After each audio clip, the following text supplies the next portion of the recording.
Litzmenstadt Ghetto. 21 marzec 1944 rok. Lippmanstadt Ghetto, March 21st, 1944. Boże, cóż to God, się stało? God, what happened?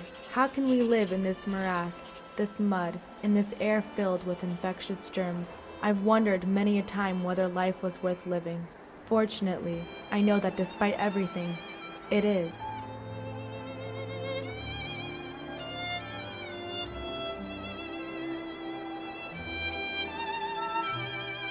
In 1945, on January 27th, a date that would later be declared International Holocaust Remembrance Day, Holocaust survivors at Auschwitz were liberated by Russian soldiers. The Red Army platoons were shocked by the scale and brutality of Auschwitz, a site where over 1 million men, women, and children met their deaths.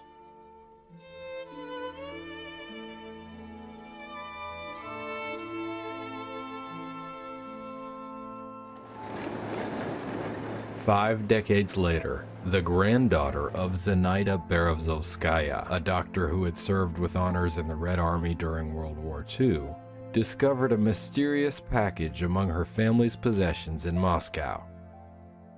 The package that we've discovered had this very old-looking handwritten notebook. Around that was wrapped a piece of paper in my grandmother's handwriting, where she said that this is a diary of a young Jewish woman that she discovered upon liberation of Auschwitz. And right next to that was an old newspaper with a photograph of an oven in Auschwitz. And she basically just pinpointed that with her handwriting saying, oh, this is where I found the diary. So when I saw that, I realized that this is something that really needs to see the light, because this is one of the very, very rare documents of somebody who lived through that, or maybe didn't. Serce rozdziera się. My heart is tearing itself apart. My thoughts are scattered all over. It's impossible to collect them. There is chaos. Everything has a bad effect on me. I miss a mother's warmth, love, and heart terribly. I'm very cold. I don't know where to turn. I'm feeling so bad. You, my diary, must be feeling bad too, because you have to absorb so many sorrows. Anastasia brought the diary back to her home in San Francisco, but over a dozen more years passed before she was able to find anyone who could help her decipher it. So I contacted a whole bunch of different organizations all over the country, including a couple of really big ones. A couple of them responded saying, well, this is all really nice. Why don't you just send it to us? And I thought, I don't know you. I don't know what's going to happen with a diary. And I really wanted to sit down with someone and to make sure that this someone really cared. I was working as an archivist at the Holocaust Center of Northern California, and we received an email from a woman who said that she had a World War II artifact. I was completely enthralled. This was an opportunity to see a primary source document that had been hidden away for so many years. I had no idea what it was, but I was certainly very compelled to find out. I meet with Judy, and she opens it up, and the look of just awe that is on her face was amazing, because she said, oh my God, I can't believe this has survived. I cannot believe it's in such great condition. So it was really clear to me that there was someone who really knew what she was doing, that she worked with archives, she worked with those priceless documents, and that she immediately knew that this was something so special and she would take good care of it. It's a miracle. This is like a miracle document. Beyond the fact that it was obviously an important artifact, there was the whole mystery behind it. Where did this diary come from? Who wrote this diary? Oh, this is quite extraordinary. Mm-hmm. So, Lippmanstadt Ghetto, October 3rd, 1943. Książek ani zeszytów nie wolno zabierać do pracy. Neither books nor notebooks are allowed at work. It's all secret. They, the workshops, must cover up for us, the children, because studying is forbidden. It hurts so much. For them, we are not humans, just machines. But I'm glad that I can feel that it hurts, because as long as it hurts, I'm a human being. I can feel. God, thank you for your kindness towards us. Thank you, God. Lippmannstadt Ghetto, February 17th, 1944. Lippmannstadt was the name the Nazis gave to the Polish city of Lodz once they captured it in 1939. With the outbreak of war, groups persecuted by the Nazis across Europe, including Jews, other ethnic groups, homosexuals, and communists, hid, fled, or braced themselves for the Nazi onslaught. By 1940, the Nazis forced the city's remaining 175,000 Jews into the Lodz Ghetto. The Lodz Ghetto was the longest lasting in Europe. It was the most impenetrable, and it was the most oppressive. The Lodz Ghetto can best be thought of as an urban slave labor camp. Jews were virtually worked to death. They were required to put in long hours, arduous labor in factories for the German war effort. And they were given pitifully low rations for that. Hunger was actually the largest cause of death in the ghetto. Zimno mi głodno. I'm cold and hungry. I'm cold not only because of the winter, but because I lack inner warmth. I'm hungry not only because I have little food and can't fill my stomach, but because I feel like a vast vacuum. Spragniona czegoś. It's cold around my heart. Through painstaking preservation, transcription, and eventual translation of the diary's 112 tattered pages, the identity of its author was revealed. Her name was Revka Lippšic, and when she wrote the diary, she was only 14. The oldest child in a family of 6, Rivka suffered the losses of both her parents at the hands of the Nazis. Then her youngest sister and brother were deported in the infamous Sperra, or Roundup, in which the Jewish community's elderly, sick, and all children under 10 years old were sent to their deaths. Only Rivka and her sister Sipora remained, and they moved in with their cousins Esther, Mina, and Hanusha, whose parents had also been killed. They were 5 orphan girls, scraping together a meager existence in a single room during a time of war and genocide, not knowing what would become of them. I decided to try to do some more research because the reality was we didn't know what happened to Rivka. We know that she went to Auschwitz, we know her diary was found there, but we don't know what her fate was. So I consulted the central database of Shoah victims' names at Yad Vashem. During the course of my searching, a record popped up. It was based on a page of testimony that had been completed by her cousin, Mina Bauer, in 1955. And it said, Rivka Lippšic died in Bergen-Belsen at age 16. So this was incredible news. It meant that Rivka survived Auschwitz and made it as far as Bergen-Belsen, that she lived to be 16, that she didn't die at 14 in Auschwitz. So I looked a little further. I found a record that was written and submitted by Mina in 2000. And it seemed almost certain that this would be the Mina that Rivka had talked about so much in the diary. Well, 2000 was not that long ago. And I thought, maybe she's still alive. And here's her phone number. And I thought, oh my God, we should call her. Because what if she's the cousin? It seemed very likely. So the next step for me was to get in touch with Anita Friedman. And I said, Anita, we found this record. I think we should be in touch with her. She lives in Israel. And Anita said to me, I'm in Israel. What's her phone number? And she called her. And indeed, this Mina Bauer was the Mina in the diary, and it wasn't just Mina. It was the oldest cousin, Astusha in the diary, now Esther, both alive, both survived, both living in Israel.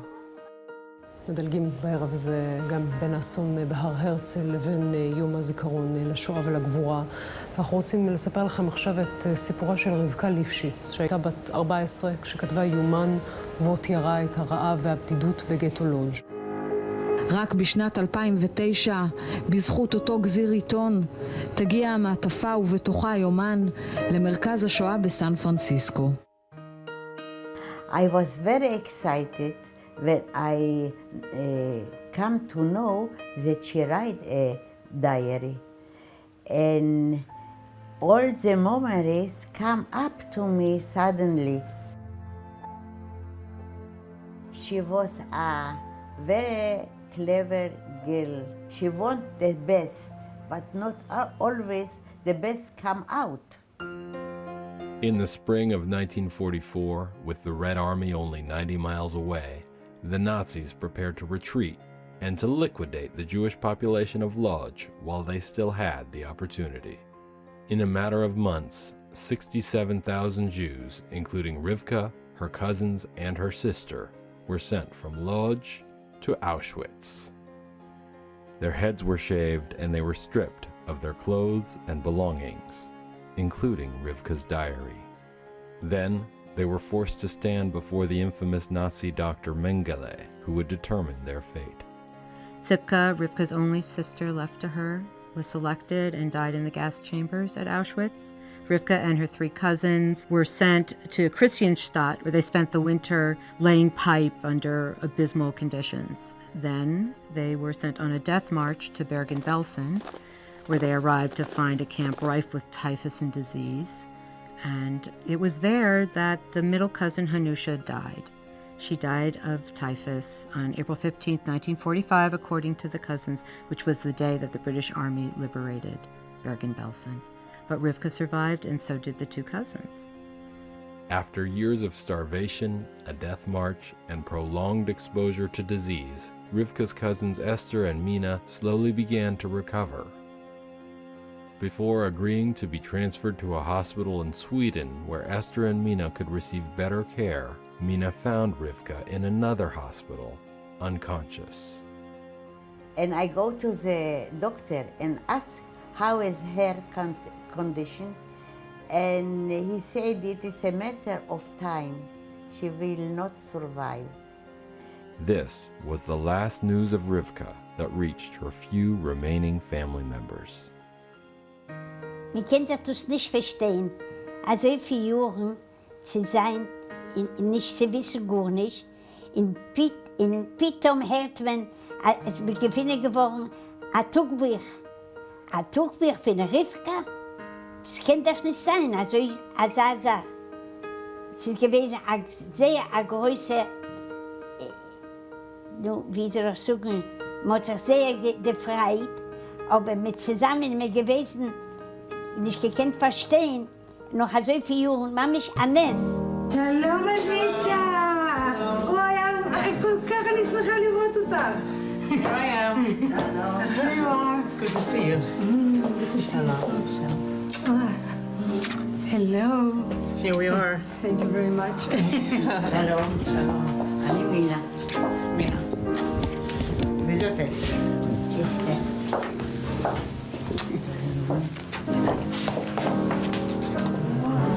וואי, זה, איך הם הצליחו בכלל? וואו. תראי את התאריך, היא כותבת כל אחד, את רואה ליצמנוביץ' גטו עם התאריך, וואו. Anita, when did you get the Yoman? 2009. Yeah. Okay, yeah. 3 years you are working about it, Yeah, huh? yeah. Wow. 3 years. So I think that now Rivka is your sister. I feel like that. Yeah. I feel like that. Yeah. And I feel the same. Same. Yeah. I hope that this diary will be a very, very good use for learning and to remember and to cope with a very painful feeling, not to repress them, to cope with them, like Rivka, because she coped with all the bad that was inside by the writing, by her inside life. She didn't throw it away, she coped with it. We learn from diaries so much about the experiences that people endured during the Holocaust. And I think in addition to learning the history, there's something very unique about the personal stories that you can't get from any other material. So I think that Rivka, in her personal story, she's letting us into her soul. Wczoraj idąc ulicą marzyłam. Yesterday, when I was walking in the street, I was dreaming. I had this picture before my eyes, a barely lit room, warm, A few kids are sitting at the table. They are busy with something, or they are listening to what I'm reading. I'm reading about the ghetto. I'm telling them stories, and I can see their surprised eyes. It's boggling their minds that something like this could happen. Oh, I wish this time would come. I long for it so much. All the diary show us her life inside herself. And when I read it, I see that there is a lot of love inside. Although outside it was so bad, very bad. But she can hold the love and the good inside herself. And for me, I think this is the way for belief, for faith, for all good things. Yad Vashem is very proud to be working with the Jewish Family Children's Service Agency in San Francisco to be partnering and publishing this beautiful diary in Hebrew, English, and Polish. We think that the reach and impact of Rivka's words will go far, not only in commemorating her own memory, but in bringing the meanings of the Holocaust to children and adults everywhere. I want to show them some pieces from the diary, and I hope that they will see how lovable she was.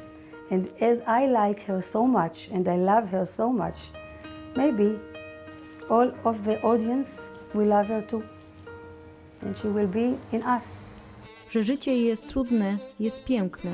I think life is beautiful and difficult, and I think one has to know how to live.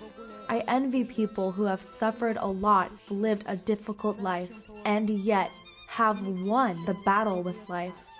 Such people, when I read or hear about them, cheer me up. I then realize that I am not the only one or the first one, that I can have hope.